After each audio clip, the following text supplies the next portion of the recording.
theatre, film, TV and more. Suzy Wrong reviews it all on Joy Drive. Hello, Suzy Wrong. Hello, Warren. Do you know about this thing called inner child meditation? Yes. It's good. Do you? Have you experienced it? This is where you go back to yourself. Your what's the word? There's a word for it. It's almost like your intrinsic self. Yourself. Before you're contaminated by the world. Exactly. That's right. And we are contaminated, Suzy Wrong. In nice ways and in bad ways as well. Yes, I do know about that. It has amazing power of healing, some claim. Yeah, I did it once a long time ago. I was reminded of this from watching this week's show, because... Oh, yeah. Yeah, because Pee Wee Herman is all about being kind of childlike and, in a way, innocent. It reminded me of what was quite a powerful experience. I never did it again, because it is quite demanding of your energy and kind of your commitment to the time and all that. I've done it with my psychologist a few times where I've closed my eyes and I've imagined the little me at school or whatever. Let's say bullying was happening or something, and then I imagine me at my age now going up to the little me and saying what I needed to hear as a kid, and it's quite powerful. It's really powerful. Hearing that. Yeah, it's really powerful, and it also highlights the inadequacies of those that were meant to be looking after you at the time, the teachers, etc., and what they should have been perhaps doing. But I tell you what, some of the stuff that comes out of my mouth when I go back and talk to some of those teachers. I never had the experience of going back to talking to other people. But that experience of me kind of revisiting myself as a child, even though I only actually did the actual meditation that one time, I think that kind of stuck with me a lot, and often I get little flashbacks or just like reminder thinking of, remember when you met yourself as a child, you were much kinder to yourself. and you remember what that person needed, and that shouldn't be very different from what you need right now. And the world kind of changes you so much that you're almost kind of gaslit into thinking that you are a completely different person with completely different needs. But I think there's some essential things that remain that a person forgets with age, and it's really good to remember the pure and the innocence. And the other, that's it. It's pure and it's innocence, isn't it? And that's the other thing that I think strikes me by doing this sort of work is you go back and you think, oh my goodness, it was such a simple oversight that happened in terms of what perhaps a kid needed at the time. Maybe it was just, hey, you're okay, you're fine, there's nothing wrong with you, a big hug. Simple things.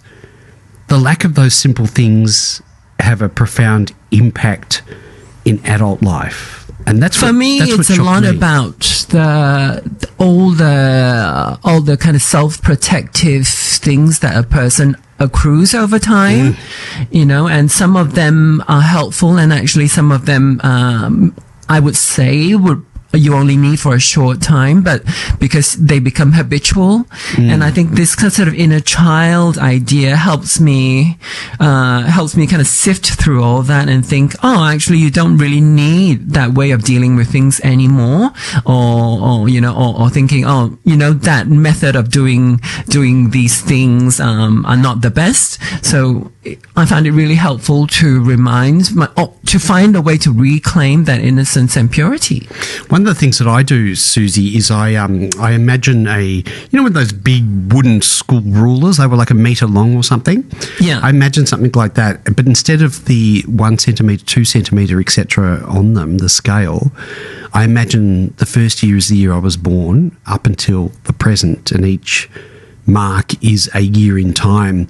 And often when I react to things, I try and point on this imaginary ruler as to where that feeling is coming from, as to what was it that made me start to feel this way? What was the actual event that happened? And sometimes I can come up with it, sometimes I can't. But I really like that. It just reminds me that, hang on, my reaction that's happening now is likely due to something that happened when I was a kid, and I try and pinpoint on this imaginary ruler when that time was. For me, that's a tool that I have that really helps, and it explains a lot of behaviour.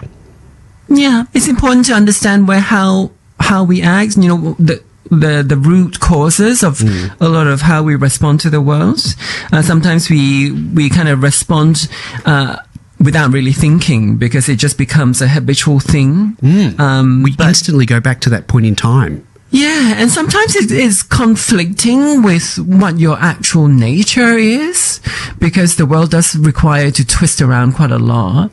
And the idea that there is an inner child that might be different, that you can find a way to revert to, I think is very nice. It just sounds so appealing. Wouldn't it be great if we could immerse ourselves in some liquid, and this liquid just... Remember there was a balm. I remember there was some sort of balm. I don't know what it was, like magnoplasm or something. We get splinters out. You put it on your skin if you've got a splinter, and somehow it would draw it out of your skin. Imagine if you could just bathe in it and it drew out all the bad experiences, and we went back.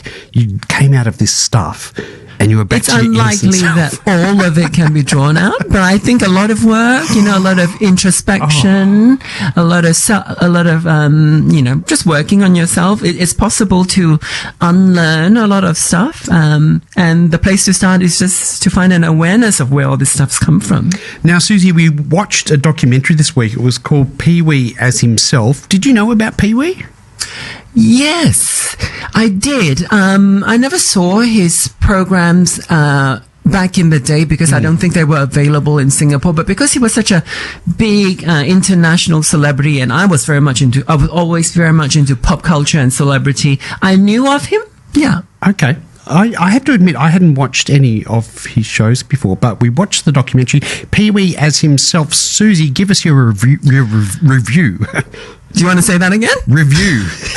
I bit my tongue yesterday, and right on the end of my tongue is a little thing, and sometimes when my teeth touch the spot. Review. We won't ask you how you bit your tongue. Anyway, my review is as follows. The late Pee-wee Herman was very famous in the late 80s. He had a successful children's TV program in the USA on CBS Saturday mornings, and had released a couple of movies that appealed to both young and old. In 1991, however, Pee-wee made international news when he was arrested at an adult movie theater for indecent exposure and public masturbation.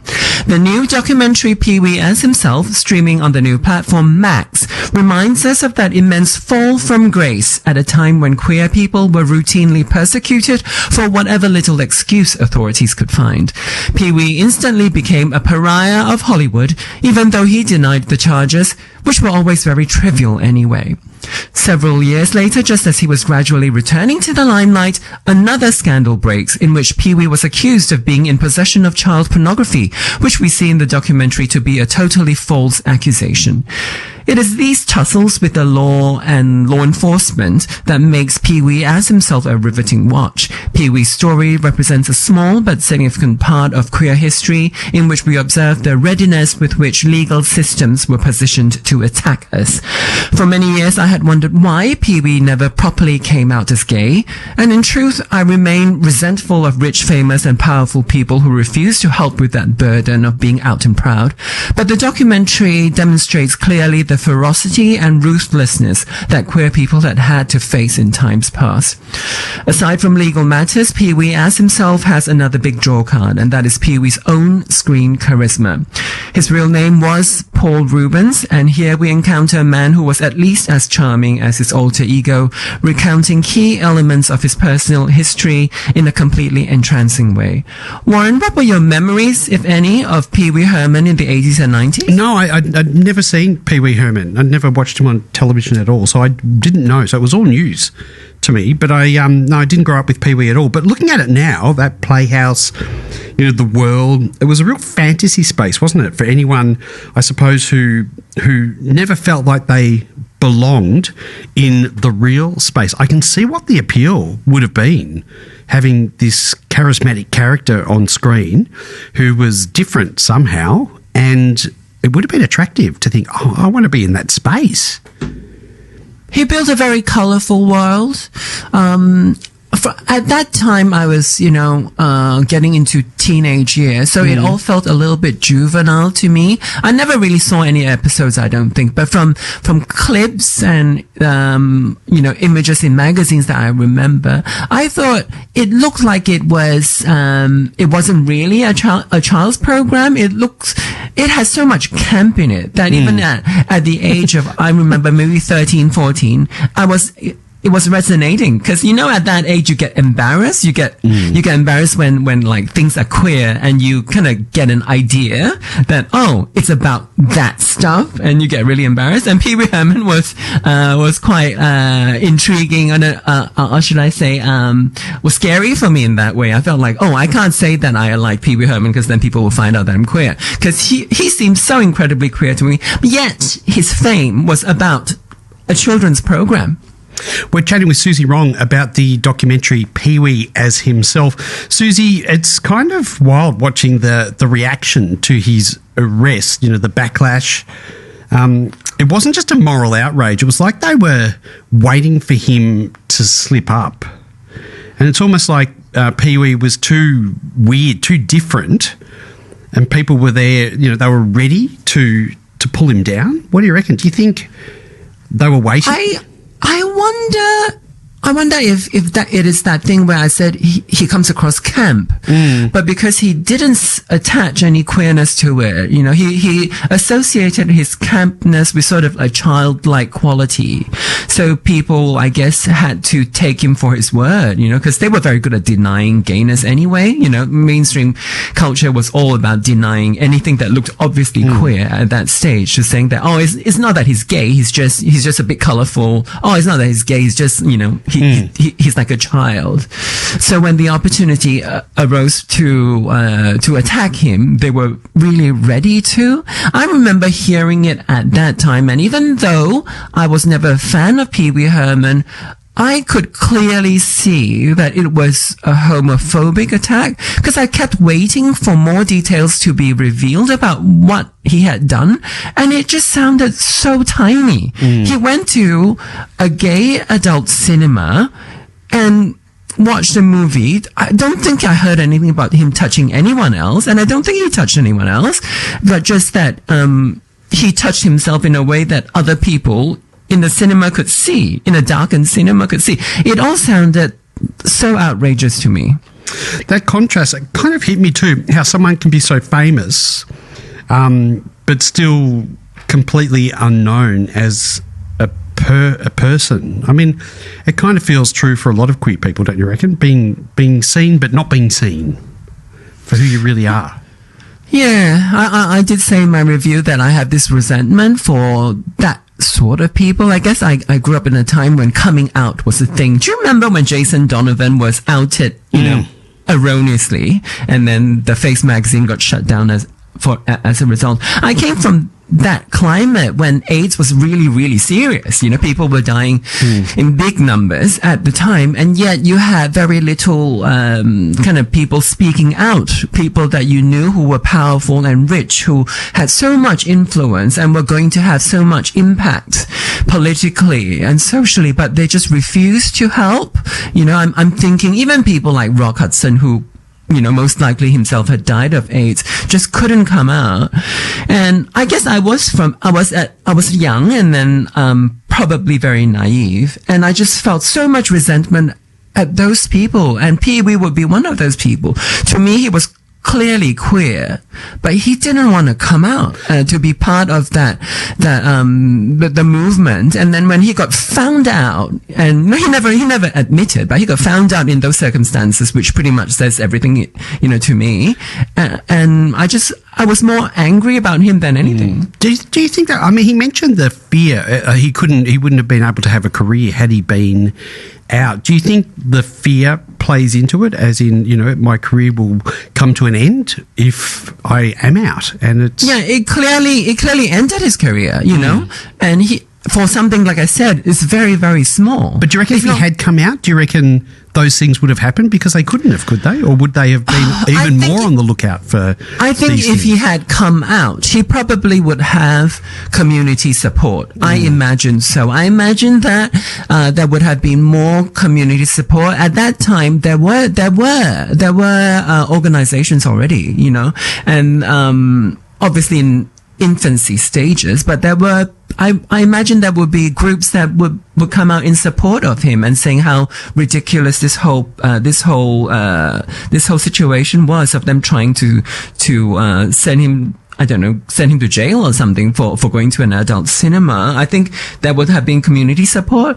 And I don't think there was any community support because, like me, you know, if you're not gonna associate yourself with us, then why should we help you? Suzy Wrong, it is called Pee-wee as Himself. You can catch it now as a documentary. What are we watching next week? Gondola is a silent movie from Georgia, which you can find on SBS On Demand. It is a romance from 2023 about two female cable car operators. I hope it is charming as it sounds. We'll discuss Gondola when I see you next Tuesday. Bye-bye.